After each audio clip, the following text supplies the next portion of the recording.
ఏపీలో ఇటీవల deputy CM Pawan Kalyan కోరా corpus చెట్లు ప్రమాదకరమని వాటిని పెంచొద్దని తెలిపిన సంగతి ప్రతి ఒక్కరికి తెలిసిందే. ప్రస్తుతం రాష్ట్ర వ్యాప్తంగా ఈ చెట్లపైన చర్చలు జరుగుతున్నాయి. ఈ చెట్లు ఎందుకు అంత హానికరం అంటున్నారు? వీటి వల్ల మనుషులకు ఎటువంటి ఇబ్బందులు వస్తాయి అనే సందేహాలు కూడా అందరికీ నెలకొన్నాయి. అయితే దేశంలో ఎన్నో రకాల మొక్కలున్నాయి. అందులో ఈ కోనా కార్పస్ మొక్కలు కూడా ఒకటి.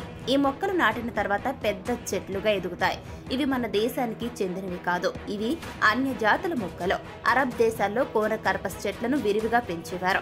కొంతకాలం తర్వాత ఈ మొక్కలు మానవులకు ఎంతో అనారోగ్యాన్ని కలిగిస్తాయని, పర్యావరణానికి హానికరమని తెలుసుకున్న అరబ్ దేశాలు కోనా కార్పస్ చెట్లను నరికించేశాయి. అప్పటి నుంచి ఈ మొక్కలను నిషేధించాయి. గుజరాత్లో కూడా ఈ మొక్కలు నిషేధింపబడ్డాయి. ప్రెజెంట్ ఏపీ రాష్ట్రం కూడా ఈ మొక్కలను నిషేధించాలని ఆలోచనలో ఉంది. ఇప్పటికే డిప్యూటీ సీఎం పవన్ కళ్యాణ్ పర్యావరణంపై నిర్వహించిన సమీక్షా సమావేశంలో ఆ యొక్క మొక్కలను నాటవద్దని చెప్పుకొచ్చారు. కోనా కార్పస్ చెట్ల వల్ల పర్యావరణానికి, మానవులకు ఎంతో నష్టం జరుగుతుందన్నారు. ఈ చెట్లు ఎక్కువగా పెంచినట్లయితే అవి బాష్పీభవన ప్రక్రియను వేగవంతం చేస్తాయి. దాని వేళ్లు భూమిలో ఉన్న డ్రైనేజీ పైపులను కూడా నాశనం చేస్తాయి.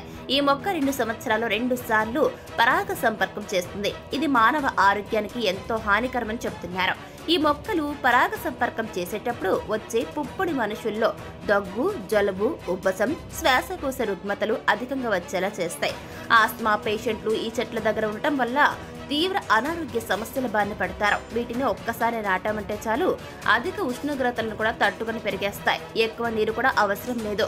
ఈ చెట్లు అధికంగా నాటితే భూగర్భ జలాల నిల్వలు కూడా తగ్గిపోతాయి. ఈ మొక్కలు పెంచడం వల్ల నీటి కొరత వచ్చే ఛాన్స్ ఎక్కడైనా ఎక్కువే అని పరిశోధకులు చెబుతున్నారు. ఈ చెట్ల ఆకులను పక్షులు గాని, జంతువులు గాని తినవు.